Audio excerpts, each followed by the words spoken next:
évidemment, c'est sur LCI. La grande confrontation ce soir, le premier débat entre les 7 principaux candidats à la mairie de Paris autour de David Pujadas. Nous irons sur le plateau dans le journal de 7 heures. Jean-Michel Apathy.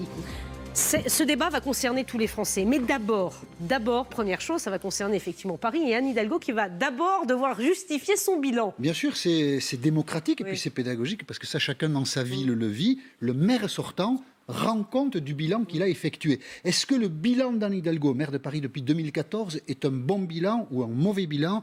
On a d'abord posé la question à Anne Hidalgo, c'est un bon bilan, dit-elle. Ah bon? Quelle surprise! On l'écoute. Jean-Michel, quelle surprise! On l'écoute. Nous n'avons augmenté que de 0,5% sur toute la durée du mandat les frais de fonctionnement de la ville. Des économies, nous en avons fait beaucoup. Mais nous avons financé et construit 40 000 logements sociaux sur ces 6 dernières années. Je pense qu'il y a une envie, en tous les cas chez beaucoup de Parisiens, de ne pas s'arrêter sur ce chemin-là. Et alors, vous vous en doutez si vous posez la question à d'autres personnes. C'est pas vrai. Rachida Dati, par exemple. C'est beaucoup moins bon. On écoute Rachida Dati. Moi, je ne fais pas comme Madame Hidalgo qui tourne le dos, mais elle ne tourne même pas le dos au reste de la France. Elle ne tourne même pas le dos à ceux qui viennent contribuer à la richesse de Paris et qui contribuent donc à son budget. Elle tourne le dos même aux Franciliens, à la petite couronne.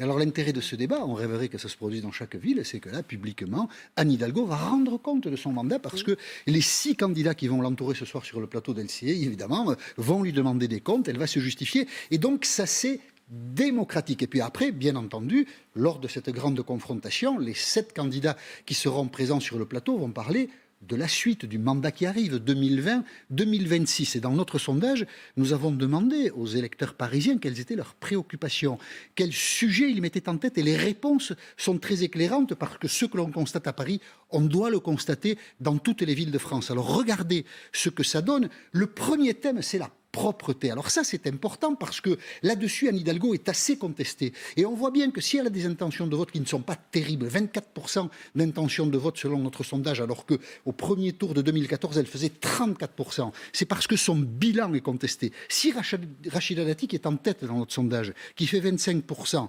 est effectivement en tête, c'est aussi parce que le deuxième thème que retiennent les électeurs, c'est la sécurité. Et là-dessus, Rachida Dati, puis la droite est toujours créditée de quelque chose sur la sécurité, Rachida Dati a un programme très complet. Si l'écologiste David Béliard ne fait que 11% des intentions de vote, c'est parce que, et c'est un peu surprenant, l'écologie n'est que le 4e thème dans les préoccupations, avec seulement 31% de taux d'intérêt, ce qui veut dire que, alors que le commentaire disait les écologistes partout vont faire beaucoup de scores, eh bien quand les citoyens français dans chaque commune sont appelés à dire mais qu'est-ce qu'il y a d'important pour vous, l'écologie n'arrive pas en tête, ce qui est un peu contre-intuitif dans la période. Donc tous ces éléments-là, ces éléments qui structurent l'opinion publique pour ces élections municipales, nous allons les retrouver au cœur du débat, de la grande confrontation, tout à l'heure sur LCI.